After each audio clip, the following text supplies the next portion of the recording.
Here come the big rig kids, y'all. Are you ready? Let's go. Here come the big rig kids. Roll with the big rig kids. Let's have fire the truck. Take you to such amazing places with the big rig kids. Those helpful big rig kids. Welcome everybody once again to Grandma Polly's Conversations, and we look forward to giving you so much. So thank you so much for joining us again this week. This is the show that we all love and discuss things that are pertinent in the world today. And we have a very exciting and special guest that was on a couple weeks ago, and we apologize for the difficulties we had, but he's back again, gracing us with his presence, giving us his expertise and knowledge in the world of humanity. But before we get into that, ladies and gentlemen, let's welcome the grandma that everybody loves. Y'all know her. Come on, give her a round of applause, everybody. Grandma Polly. All right. Yes. Hey everybody. Welcome to Conversations with Grandma Polly. We're glad to be back this week. And I have one request before we get started. If you're already here, share this video. Share it now. And once you share it, I want you to put the word done in the comment section. Because as we go through this and we speak to Mr. Donald Gilliard as we continue our conversation with him, I got a few questions that I'm going to turn around and ask the audience. And once you put your answers in there, the first person to answer those questions, my brother Kenny, because he's controlling the board, he's going to be able to see. And I'm giving away a couple Oh, Renee.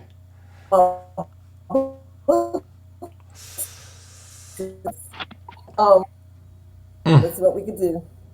You'll have a chance, to win one of my books. But I need you to comment, and I also need you to share. We're bringing Mr. Gilliard back. We had him a couple of weeks ago when we had that conversation and we were having technical difficulties. I also had the privilege of reading his book since that last conversation we had. And we're going to discuss his life and his books this afternoon. So I want you all to help me welcome Mr. Donald Gilliard. And thank you, my brother Kenny, for such an awesome introduction. All right. Mr. Gilliard.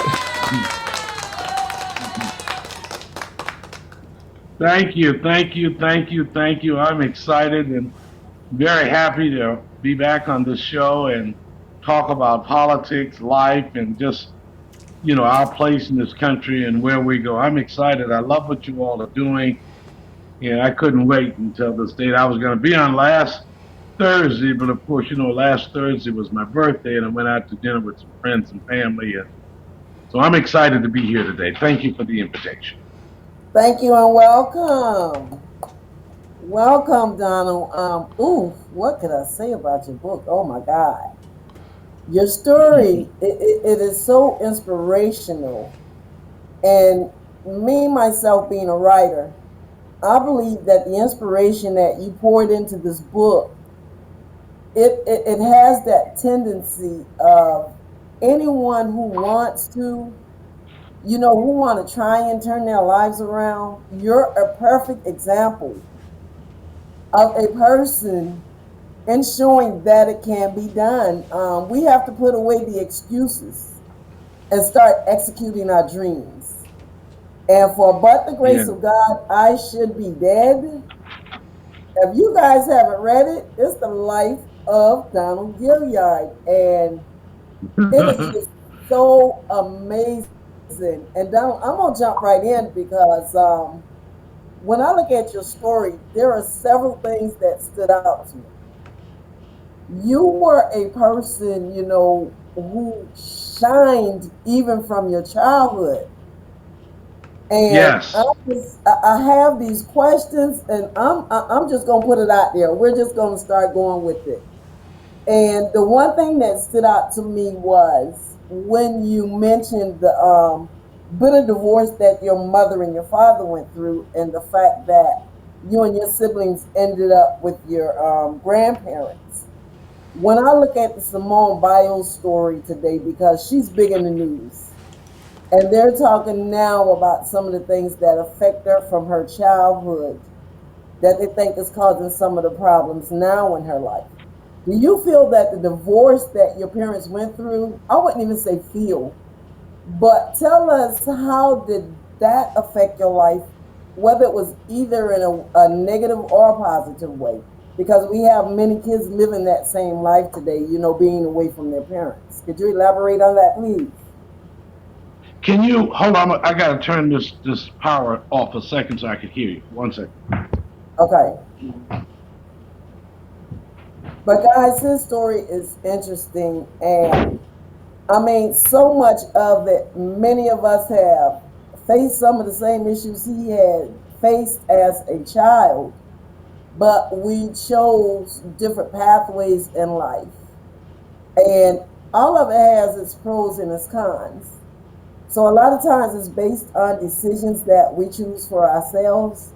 But I can't wait till he come back and tell me, how it affected his life, whether it was either in a negative or positive way. Are you back, I'm Donald? back. Okay. Yes, I'm back. Can you repeat the question again, please? When your parents went through that bitter divorce, your father gained custody of you guys, and then he turned you guys over to your grandparents. Um, Yes. in what ways, or if there's any, that you feel has affected you in life, whether it was negative or positive? Well, I think what that did to me, we were fortunate in a sense in that my father's parents, my grandparents, who I named my company after, Sweet Ernest Gilliard, who I named my company after, were really true great human beings and great Christians, and they raised us with a sense of value. And one of the things that they did was my father moved to New York to work, and so we were here with them.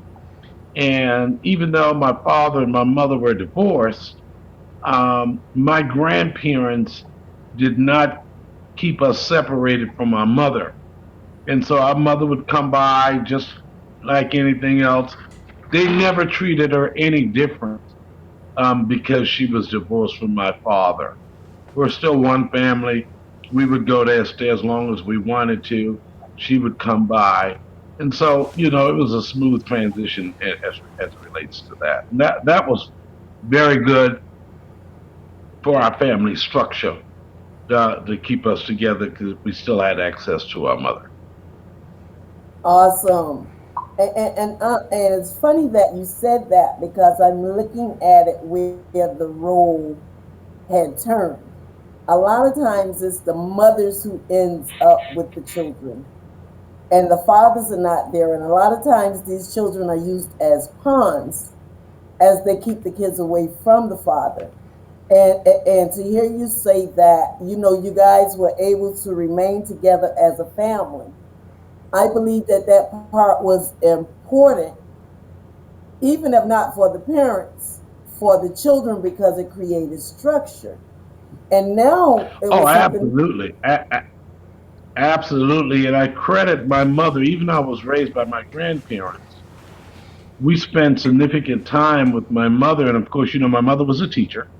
Right. And I credit my oratory skills from her because, as a kid, she always encouraged me to be expressive in reading. I love to read. And so I couldn't read just see Jane run, see Dick run. I had to say it as if I'm actually in the moment. See Jane run? I mean, I had to do it, and I got that expression from her, teaching me to be very expressive. So I credit her with a lot of my oratory skills. Yes, I noticed that in the book. I really do notice that in the book. And I know your mom, and she's an awesome lady. And Yes.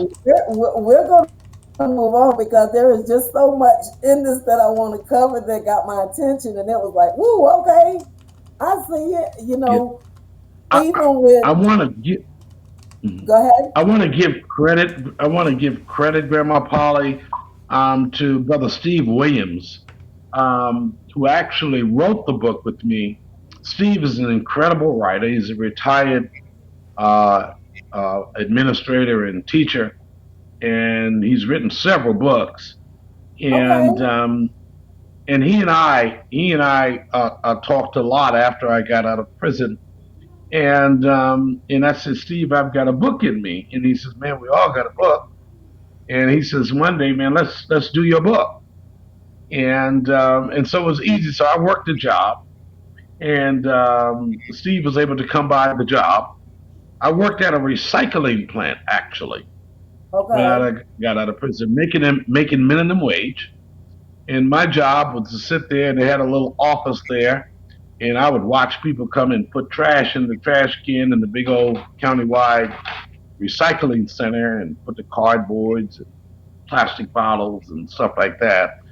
And so Steve would come in for 2 3 hours, and we would go over my story. I would talk, and he would tape and tape and tape and tape, and then he started talking to other people and put it together. So I owe him a tremendous amount of credit. But one of the things that I told him, Grandma Polly, that I wanted to do was give the people an honest book. I didn't want to do any embellishment. That was, I didn't want to do that. I wanted to be honest. I had made a lot of mistakes in my life, went down a lot of bad holes in my life. I thought it was important to be authentic with people so when they read the book, they have it all your ups and downs, all your faults, Oh, all your triumphs and success as well. And so that's what we tried to do in the book. So and I've said some and embarrassing things, some bad things I did, but we tried to give it honestly. and and, and that's what we have here, guys. Honestly, that's what we have here, and I am really impressed with this book because you guys didn't hold back. I mean, y'all kept it real all the way. And that's another thing that I Yeah. want to go into because it was just so much to cover.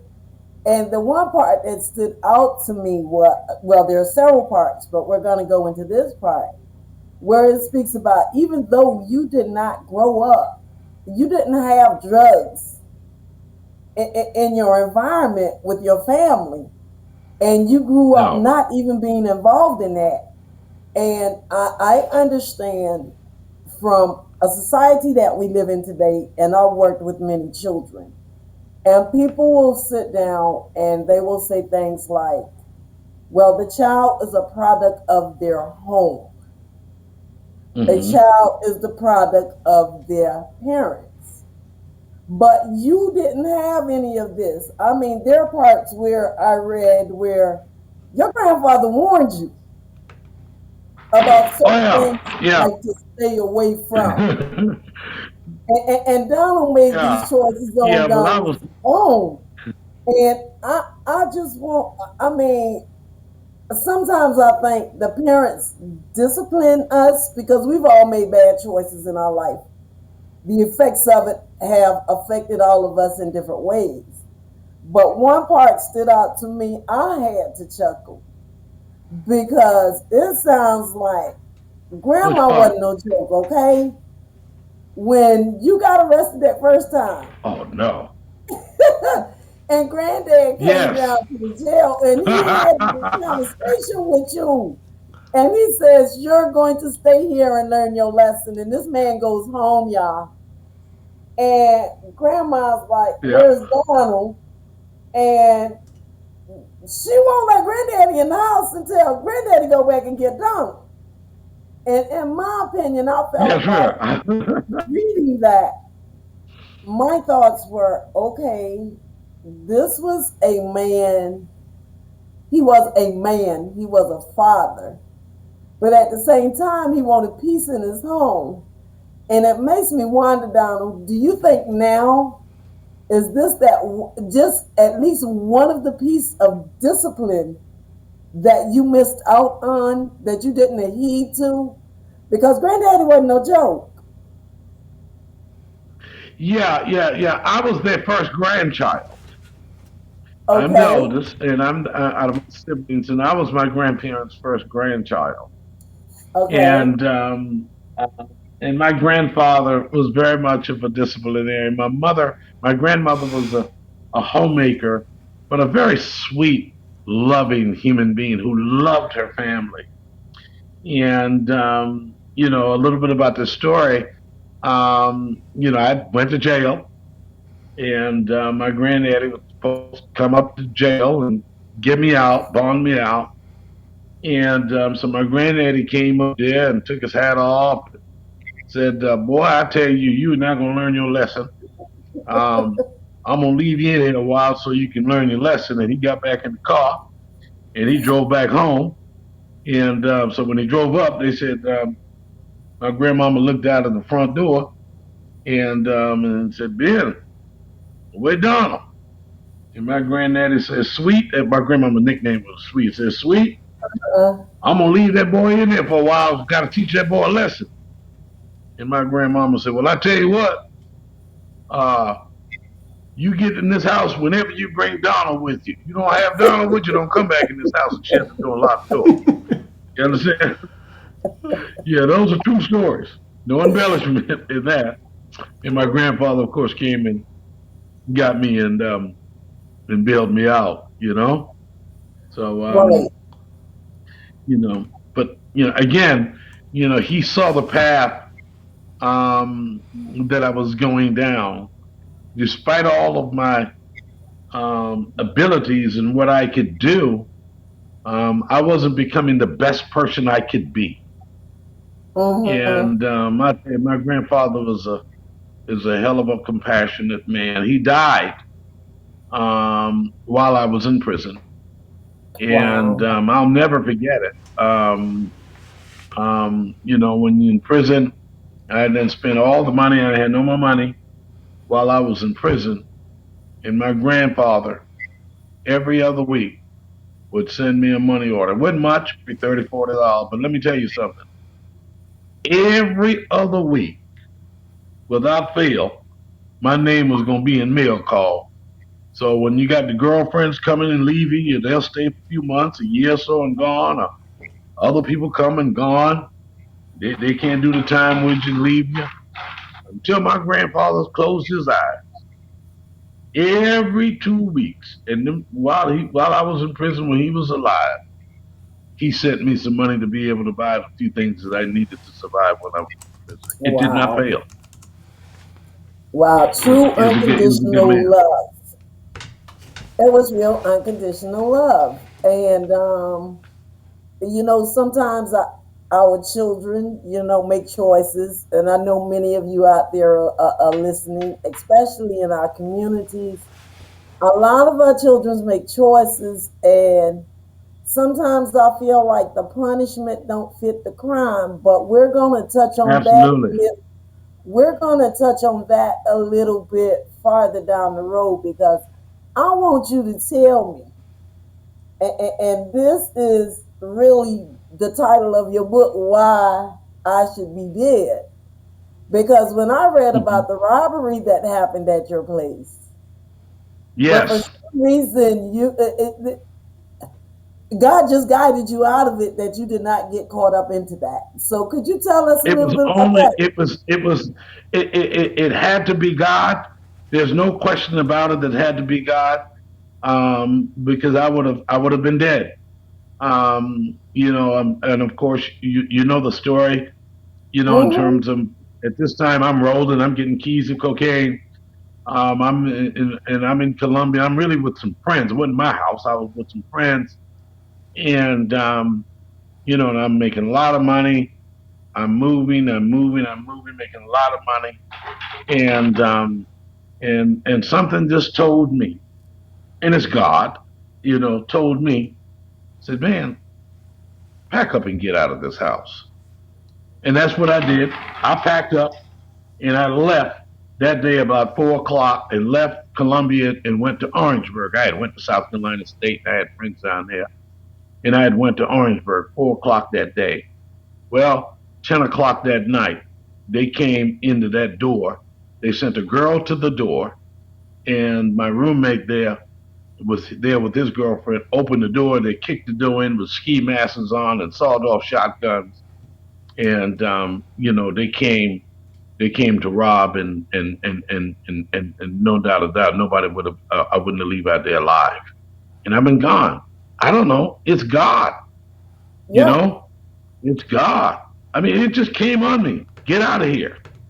And that's what Wow. happened. So, and that's just one of many times in my life Mm-hmm. that that's what I know. God got something for me to do. And You you're know? doing it. That's the great Yeah. part about it. You're doing it. I look at it from reading this book. I mean, Donald was the mule. Yes. He was the mule, and just from watching movies, because I've never been involved in that lifestyle, you lived a pretty dangerous life. Oh, And absolutely. Flying to South America. I'm in Bogota, Colombia, South America. Yeah, I live that kind of life. Yeah. yeah, you lived a dangerous life because you talked about that also, flying over there with these people you don't know and coming back. And then the second time, I think it was a group of people who were going and they didn't want to go because with you because they didn't know you. But then another guy about, hey, this is my man. And I'm saying that all of this, it was a dangerous life. When I read your book, it was a movie to me. Well, I don't know if they didn't want to go because they didn't know me. I think they didn't want to go because I was black, and they felt that as an African American that I would have created heat, and otherwise,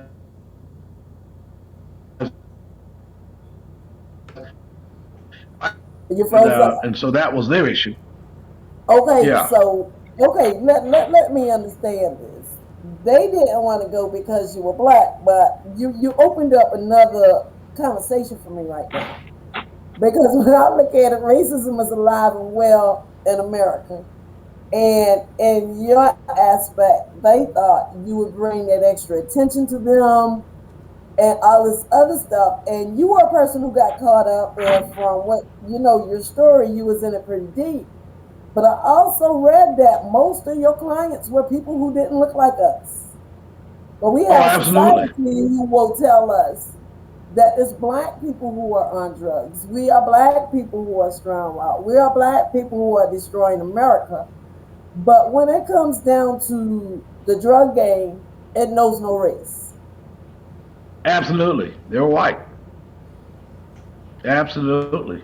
And the one who got me involved in going to South America, he was a white guy, and he was the one that told the other guy who was a professor um, that I don't that Donald is going, you know, and because we had become friends, you know. Uh-huh. And see, you just sealed that for me. My attitude and my mindset is, even though it's wrong, though, I'm not putting it to the side, but I always felt that when it comes down to that game, it's the people in the higher positions that has the money that brings it into our community to Absolutely, people like Donald and to all these other people, and they're the ones who bring it in there. We don't have planes, we don't have the boats, we don't have the money to bring this stuff here. They bring it and they find the people in our community to distribute it. And you absolutely. became a mule in this, and you wasn't a little Yes. mule. No.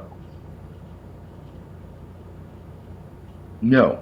It's amazing. But look, we don't talk about that part. That's your past. We gonna go past that. We gonna talk about your accolades that you've done while you were locked up. But I want you to tell me a little bit of your story. No, let's go to your accolades. Then let's go to the part of when you was released. That one blew my away. Blew me Oh away. yeah, that's a hell of a story. That was one heck of a story, guys. I'm like, sentenced to life. And here it is 20 years later, you're getting out, but the people who backed you to help you get out is what blew Yes. my mind away. So you can Oh my discuss God. it in any order that you want, your accolades while you were in prison, and then we'll go to how you got to the roads of getting out.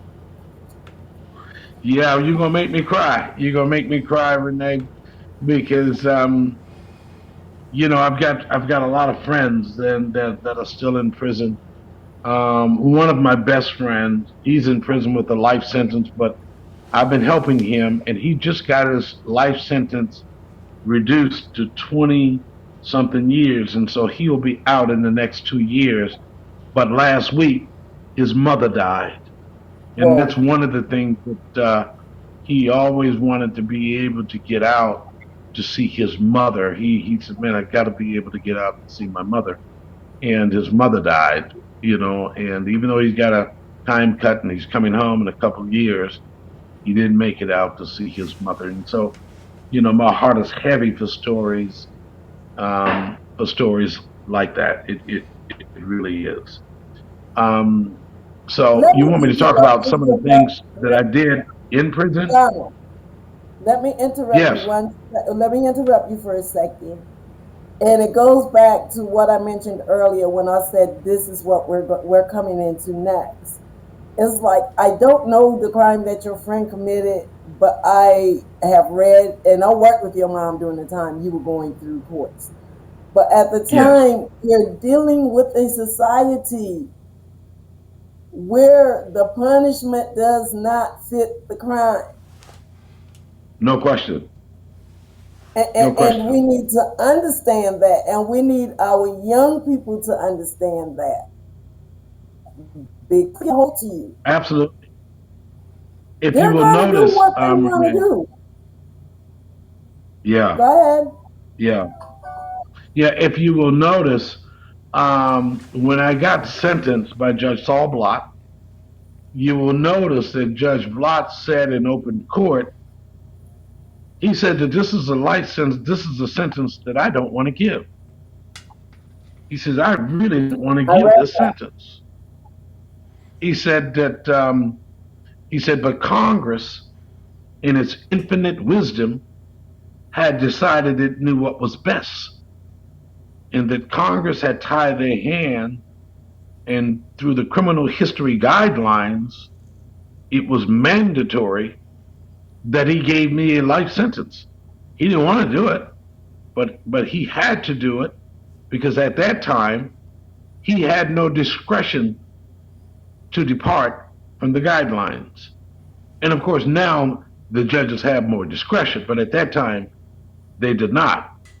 And when I got in prison, what I found out was I was running into people of the opposite race that were ensnared with thousands and thousands of keys of drugs, and they had 7 and 8 years, and I had a life sentence. And I'm like, man, what the hell? I couldn't believe it. I'm like, oh, this is not fair.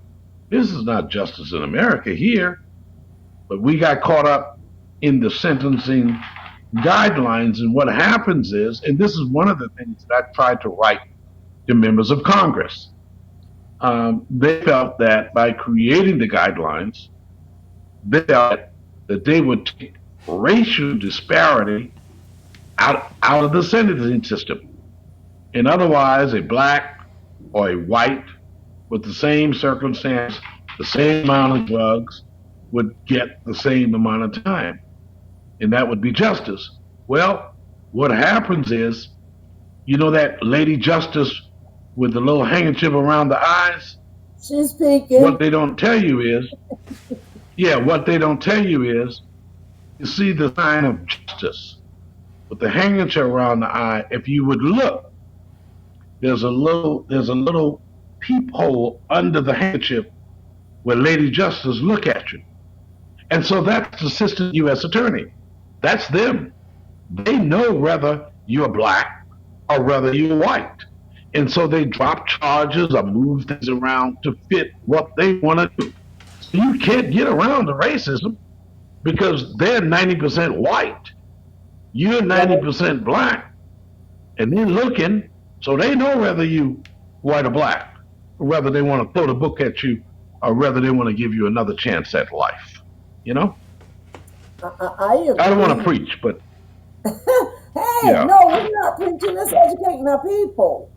And because you know yeah. this, a lot of people don't know, and I call it the chain of command. You know, a lot of times they'll sit down and say, well, oh, this judge is this way, or this judge is that way, or this, but it's there. I mean, like you said, he followed the guidelines. But the great part Yeah. about that I was excited about was when it came time for your when you went before them, you know, to appeal so you could get your release, it was the same judge. Yeah, Renee, you done read that whole book. The, I the did crazy thing twice. was, the crazy thing was that judge was 71 or 72 years old when he said to me that this is a life sentence I do not want to give.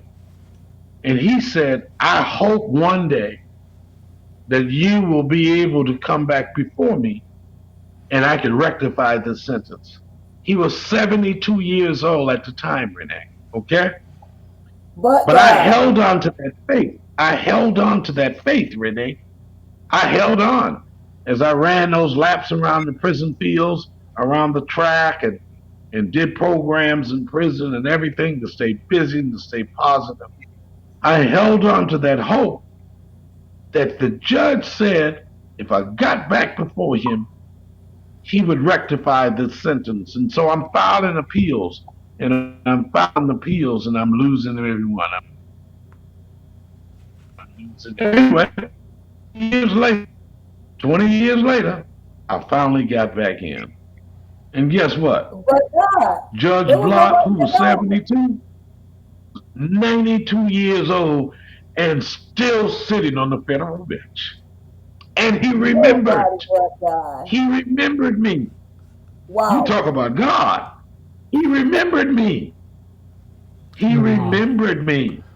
I went back before that same judge at 92 years old. And then two Wow. years That's after he awesome. released me, he died. You know? Two That was years after God. he released That me, he was died. nobody but God, and Praise God. nobody can convince Yeah. me different. Donald, turn your phone back around. Yeah. But yeah, I read it. I read it twice because it was like, wait a minute, I got to make sure I read what I read because it drew me into your story, and your story is just so powerful and amazing. And when I look at people who have been through the system and they get out and they give up, and it's like, oh, they don't want me to move forward. They trying to hold me back. Hey, we know there are obstacles there. I'm not in denial about that. But Donald, we have to talk about your accolades in prison and some of the stuff you did since you came out. And we got your ear right now. That when you know Yeah, when you came in. the first thing that I did, okay, the first thing that I did when I got to prison, Renee, was I decided that I was going to make the best of this situation. And I decided that I was not going to allow the time to do me. I was going to do the time, but I wasn't going to let it do me. Mm-hmm. And so, I had been to college, I had studied theater, and I saw so many talented brothers in prison. People will be amazed at how talented these young guys, how talented they are. I mean, I some of believe these it. guys, they grow up, they make mistakes, they get caught up in the system, and when they come to prison, all of the God-given talents they had is still right there. God Mm-hmm. gave them those abilities, and so I Mm-hmm. decided to utilize that ability, and so I started doing God's trombones, in prison with the inmates, and that means preparing. I'm talking about full musicals because in God's Trombones, I had the guy who was one of the lead with the Barcades, one of the original Barcade members. He was doing Fair Time. I had him as my musical director, and so I had a musical accompaniment. We taught the guys the sermons. I mean, we did just a first class rendition of God's Trombones.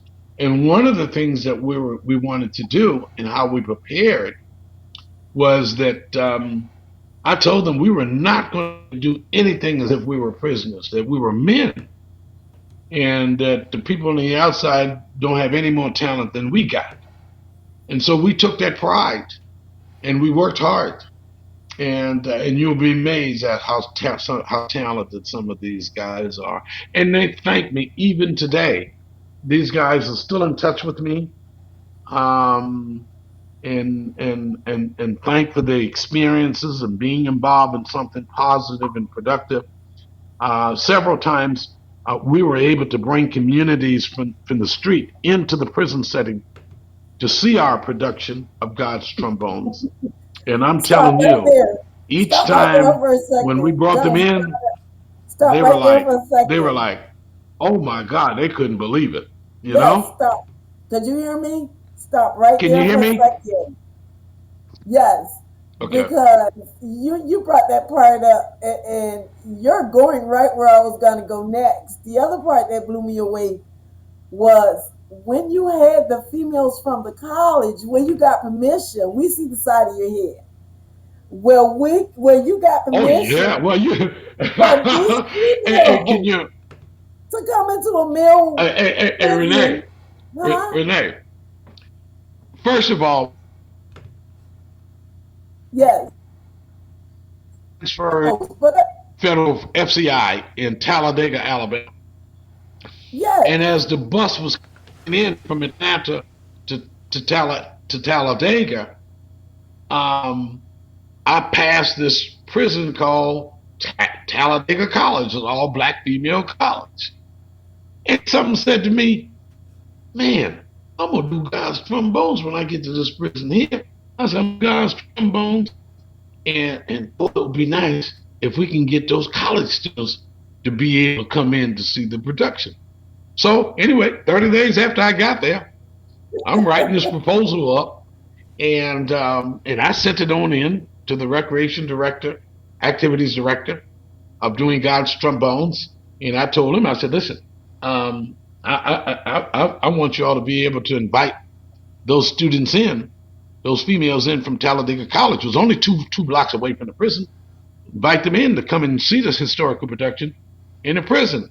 And the recreation director tell me, man, you out of your mind. You out of your mind. You crazy. I said, man, I've been in Talladega 18 years. They ain't gonna let nobody come in here and see the inmates do nothing. Man, are you crazy? That's what he said. I said, okay, we'll see. And so we went about the business of preparing and working and preparing and working, preparing and working. And so I went and put together a proposal for the warden. And I had a brother named Patrick Brightwell, who's an excellent writer. And we put the proposal together and we sent it on in. And sure enough, the warden was like, we've never done this, but you know, um,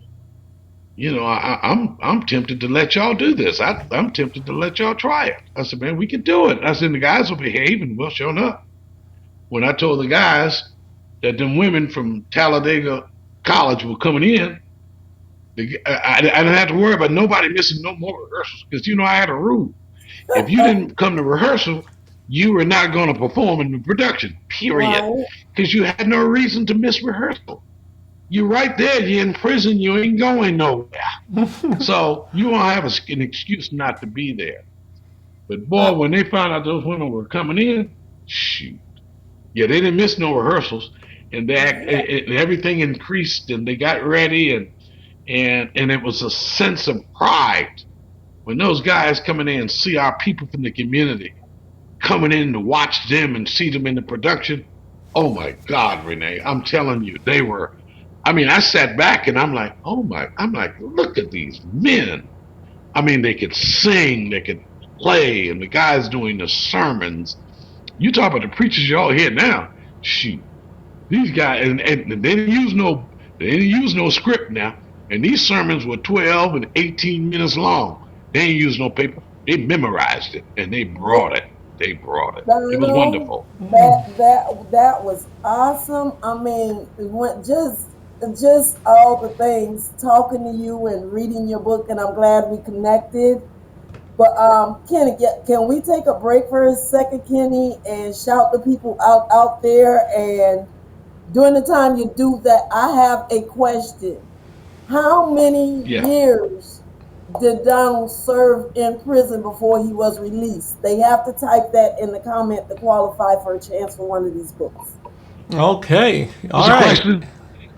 How many years did Donald serve in prison Okay.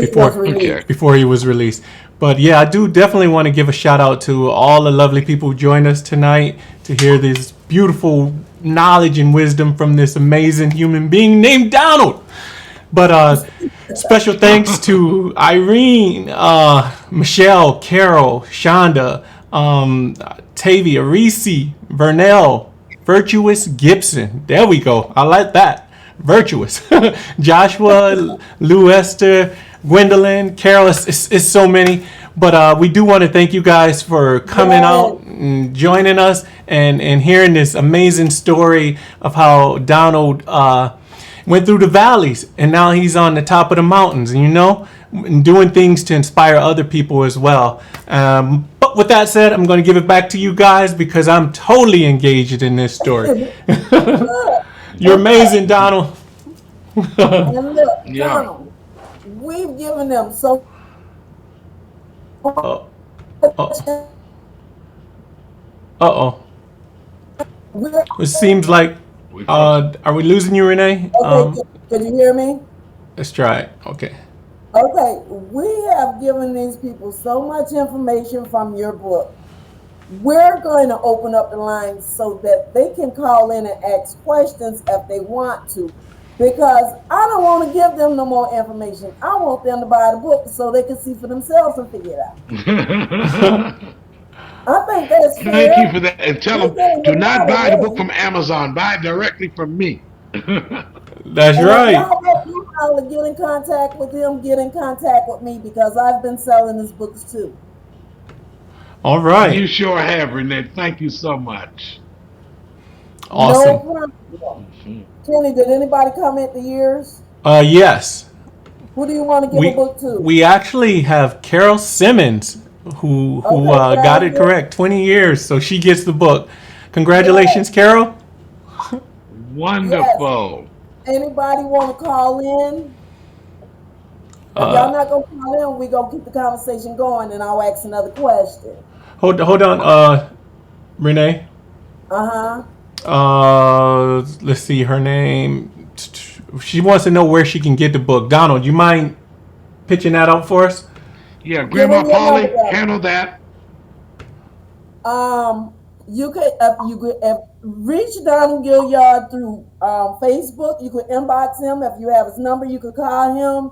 If you guys don't know how to get in contact with him, get in contact with me.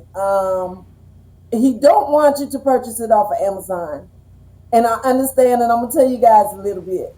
When these books are sold through Amazon, they take the bigger part of the profit. We are working on things where we can Yeah. take those profits and put it back into the things in our communities. So reach out to him on Facebook. Donald's on Facebook. And of course, I'm on Facebook. So you guys can reach out to either one of us. And it appears that nobody's calling. So my next question is, I didn't even ask you that one, Donald, but I'm going to have to find something that I asked them, that I asked you already. Who did Donald and his siblings end up with after his mom and dad went through the bitter divorce? Okay. And Carol Simmons, you can't win this time because you already won one. Y'all get that? Is another chance to win a book. If you're listening to the conversation, the question is, who did Donald end up with after his mom and dad went through the bitter divorce? Yeah, who did him and his siblings end up with? And Donald, since they haven't called, I just want you to mention And some I of got the a question names. too. Okay, go ahead. I've got a trivia, and if whoever gets this trivia gets a free book from me. Okay. Okay. It can't be YouTube. It can't be YouTube's for the audience. What high school did I attend? Oh yeah, that's an easy one.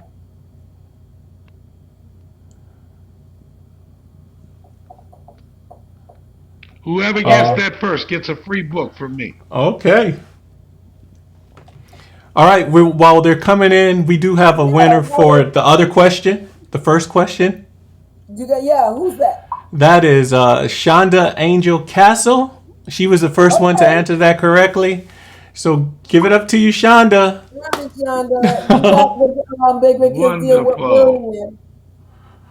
And we have Wonderful. a Sally Myers Dozier that said, what's the answer, Donald? You tell me the answer first, and I'll tell you if the answer is in correlation with what she Did I said. tell it? I went to Howard High School. Yes. Yes. So Sally Myers Dozier, All right, you get a Sally. book. Shonda, you get a book. You get a book. Yes. You get a book. Get So it tell her right to there. leave the information how I can get her the book. All Okay. right. Yeah, Sally, inbox Donald and send him your information. And if not, you know how to get in contact with me. Man, this is awesome. But I still have one more book. But Donald, we got about 10 minutes. So I know how you got out of prison.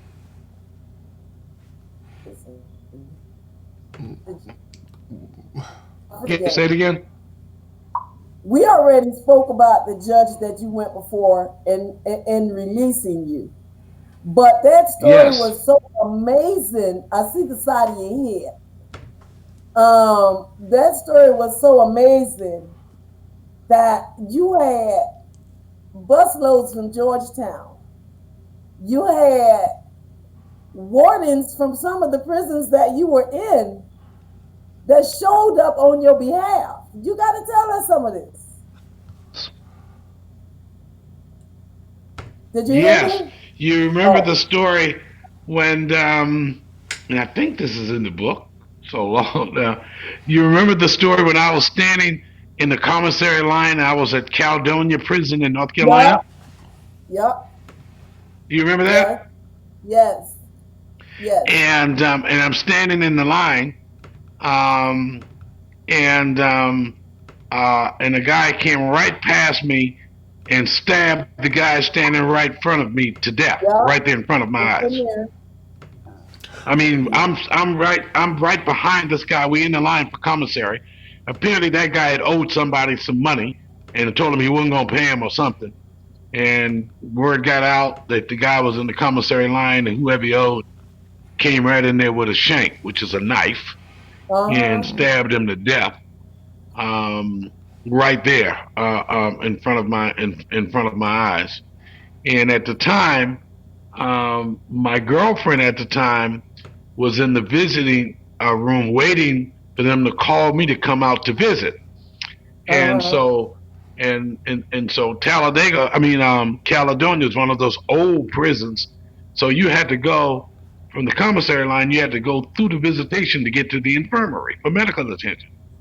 And so Uh-huh. she's sitting down waiting for me to visit, and here go this journey, whatever you call that thing, gurney, coming through the visitation room with a man with blood everywhere coming through. Man, she bowed right there. She said, "Oh hell no!" She said, "You ain't staying here." And and about 2 weeks later, she got me a transfer. She called them folks every day. She said, "Oh hell no, you got to get him up out of there." Wow. Right. And I got transferred. Wow. Hmm. Hey, I have a question somebody's asking, Uh-huh. and I want to Yes. put it up there for you, Donald. It's Carol Simmons. She wants to Okay. know about uh like going on road with the play, the God's trombones. Oh yes, we've of course we've traveled to do God's Trombone many times, and we do it as a fundraiser. I probably helped churches and organizations earn in excess of $250,000 because Wow. we do it as a fundraiser. And of course, now I'm a private company. I do it for profit. I charge to bring God's trombones, but we charge so whoever brings us in are able to make money themselves. And so we've helped everybody raise significant amount of money for this production. But the COVID has had an impact on us Right. because we do the production in churches, we do it in venue halls, and it and so it's just a little difficult to do it under the COVID gun. But people have been reaching out, wanting us to bring God's trombones, and we were prepared to get it started back. And then now this new variant is coming out there now, and Yeah. so we just decided that we're gonna have to wait and a little bit more longer and see how this thing played out. So it certainly have affected me economically. But God is good. God is Yes. good. You know what I mean? I'm in the political consulting business, so I have other streams of income I'm able to get and Right. able to take care of and feed my family. Right. Awesome. Awesome. And that's a blessing from God within itself. And yes, Carol, he's telling the truth. If you remember before COVID hit, we had started doing the Big Red Kids bullying play, and it Right. shut us all down. And I'm looking at it, and just the fact that I was able to connect with Donald Gilliard, 100% now talking about and we connect with him. But COVID just has us where we are right now, and Carol, you can't answer this question either. We're gonna ask this question on the play that Donald just talked about. What was the name of the play that Donald, started up in prison? And whoever answers that first will receive this book, Daddy's Home, which deals with PTSD in our families. Wonderful. All right. This one describes a little of our soldiers go to war and they return home. And these kids are expecting the same person to come back as the person they were when they left. And so many of them have came back with PTSD. So what we're doing with this one is not only is daddy seeking mental health treatment for his PTSD, the whole family goes because PTSD just not only affects the individual, it affects the whole family. And whoever gets that one will get whoever gets it first will get this book. And I'm proud to say, guys, that my next book, The Big Red Kid, deals with racism. I will start releasing that book within the next 2.5 to 3 weeks. I will start taking pre-orders next week. But once I put that out next week, I'm only going to put out 100 pre-orders, and those books will be autographed. So stay tuned for the early part of next week because you'll be getting more information on that. Because we won't be here next Thursday because my brother's gonna be handling some business and he's gonna be out of town. But I really appreciate you guys for joining us.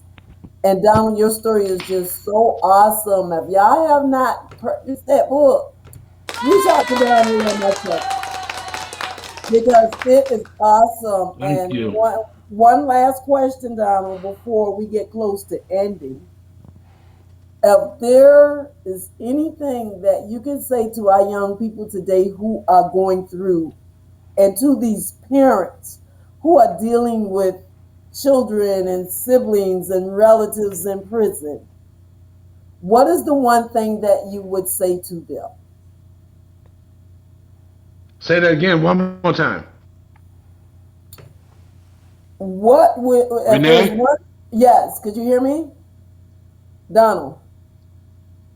I Can can you hear you hear now. me? Say it again. If there is one thing that you can I say said, to just our, repeat it.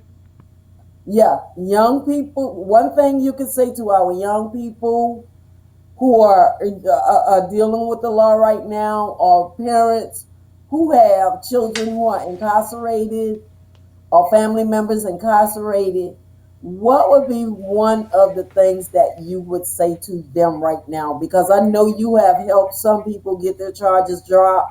You have helped some people get their charges lowered. What is the one thing that you would say to them? Well, the one thing I want to tell the family members is don't ever, ever, ever give up on your loved ones, be they your son, your grandson, your brother, your classmate, your friend. Don't give up on them because a God out there can change anything in any situations, and He can change people. So never give up. I don't care what they did, what brought them to prison. Never ever give up on them, and always, always do everything you can to give them hope. Always let them know that you love them and to give them hope. And for the young guys, what I want them to realize is you cannot win in crime. You can't win. I don't care how much money that you think you're making. I don't care how much cars you done bought or how many houses you have. The bottom line is eventually you're going to jail. You're Hmm. not going to win. So why Wow. play in a game when there's no winners? Because you will never win. Wow. Awesome advice. So get That up, right there. flush it on down the toilet, let it go. You cannot win. Thank you. Awesome That advice, right Donald. there. Kenny, I'm gonna let you elaborate on that Oh one. yeah, that right there. You don't know how many people needed to hear that. That is awesome. Your story is amazing, Donald. Something you said in the beginning, I was intrigued by. It reminded me of something when you said you're bringing authenticity and the real and everything, and Yes. you definitely did that. There's this little Thank you. acronym that I use. It's called YAYA, YAYA, Uh-huh. and it's your authenticity is your authority. That's where it is, Ooh, you know. And, God and be the God be the glory. I got to come back again, man. There's so much. There's the people that I met in the book, the Hardimans from Mhm. Oklahoma City who live in Dallas now. Renee, you know all of that stuff. We got to come back again soon. Definitely, definitely. we We definitely will have you back, no problem, because just like I said, your story is so important. We don't know who's listening and who it's going to help and who it's going to save from a lifetime of heartaches, you know? exactly, And that's why we do these things and that's why we write these books, and they're you awesome. know, because we're trying to, we can't save everybody, but we're trying to give people hope. Yeah, and Yeah. Thank for you so that, much. Thank you all for inviting me. I want you all to know I truly appreciate it. You all have been calling me, ordering books, and I've been sending them very quickly. You know when you call me, Renee, I put the books in the same day. I get them online, Yes, and I appreciate he's it from the bottom of my heart. So you got a Christmas He's gift very coming. quick. He's very there, quick on shipping them. You hear me, Donald? You were shipping them so fast, you almost got me in trouble. We're gonna go to Reese in a minute. one My one husband said, question, one Yes, "Uh ma'am. to go back to Yes. the book that you were giving away, Renee. huh, uh The Yes. postpartum depression. Your huh, big the winner for that. I just want to let you know is Sally Myers Dozier. She's named the play God's Travon. Say Sally won two books tonight. Is that the same one that won my book? She won your book too. She won Yes. your book and she won one of Yeah, mine. well, And tell then her the find other, out how she could reach me. Ask her does she know how to reach me so I can get her the book. Yeah, they're through Renee. um, if not Donald, I'll send her the one I have, and then you can just send me another one. Okay, wonderful. You almost However, got in trouble. I've got What? I got another shipment of a couple hundred books, so we don't have a shortage of Okay, books. we cool. You almost got me in trouble because I was telling people about your books, and then they were wanting the books, and the trucks were coming here so often. My husband said, "How much money you spending money?" Every time I look, the truck is here. See, I couldn't. I hid my other orders. Don't y'all tell him. I had some other orders coming in. But it Oh, just happened so when your books came, it was like another box. At the end of the day, I'm like, oh boy. but Yes, it's ma'am. cool, and I enjoyed it. Sally, Donald, I'll just send the two to Sally at the Okay. same time, and then we'll work it out. Thank you. Reese, my daughter said, Mr. Donald, thank you. You are amazing. We enjoyed the conversation, and this is what we do, guys. Y'all join us on Thursday nights. We just don't be here talking nonsense. We talk real life situations. Yes. And Donald Thank you so Gilliard, much. you are amazing, Mr. Gilliard. Your story is inspiring. The trials and Thank you. tribulations, the roller coaster ride that you've been on in life, the ups and downs, is man, it's a beautiful story. The authenticity is just, yeah, you captured Keeping it that. real. It's real, And when you're real, Thank you all so much. I appreciate it. I appreciate it. And I got to get down to Atlanta. I want to get down there sometime soon. definitely, definitely. We yes, got a place here for you. Yeah, darling, the Yeah, I new book want is that. What's the coming name of out. that seafood I told you I want? I love in Atlanta. Yeah, Atlanta he's Fish talking about Market, pop nose. Pop nose. Papados. Papados. Yeah, I got to get back to Papados. Yeah. Oh boy. But we like to take this time too to thank all our guests for joining us tonight. It was amazing having you here and sharing in the beauty of this story. We truly appreciate you joining us, and you can catch us every Thursday at 7 p.m. here on the Big Rigs Kid channel, Big Rig Kids organization channel at the same Big Rig Kids organization time, 7 p.m. So Yes. we look And forward to you not the next week because we'll be skipping a week and coming back the week after. So we'll be taking a little break from next week, but we'll be back the following week, and Renee will have some more exciting news to share with you guys real soon. yes. And if you want a book tonight, inbox me your information so that we can get it to you. Definitely. Absolutely. And that's it. I just thank you guys for joining. And Donald, we'll be talking real soon. All right. Bye bye. Bye bye. And with that, everybody, good night. Good We love night. you. Y'all take care. Good night. Here come the big rig kids, roll with the big rig kids. Let Sapphire the truck take you to such amazing places with the big rig kids. Those helpful big rig kids. See how they give and grow and get to know amazing things. Learn with the big rig kids, and you'll see how it is to have adventure days and hang and play with all your friends. Because the big rig kids know what it is to live a most exciting and inviting life is positive. Sapphire with the voice of wisdom keeps the story rolling, and by golly, Grandma Polly drives them all to where they're going. Hop on in, everybody. Let's go! Caden, he's the leader of the crew. He's smart and brave and true. Sasha, Caden's twin, she cares a lot but can be stubborn too. Caden loves a good book too. And then Sasha, she's a regular computer guru. These are the big rig kids. Roll with the big rig kids. Let Sapphire the truck take you to such amazing places with the big rig kids. Those helpful big rig kids. See how they give and grow and get to know amazing things. Now Maria can be rude and bossy, braces on her legs and knees, but it's not fun and hard to run with a disability.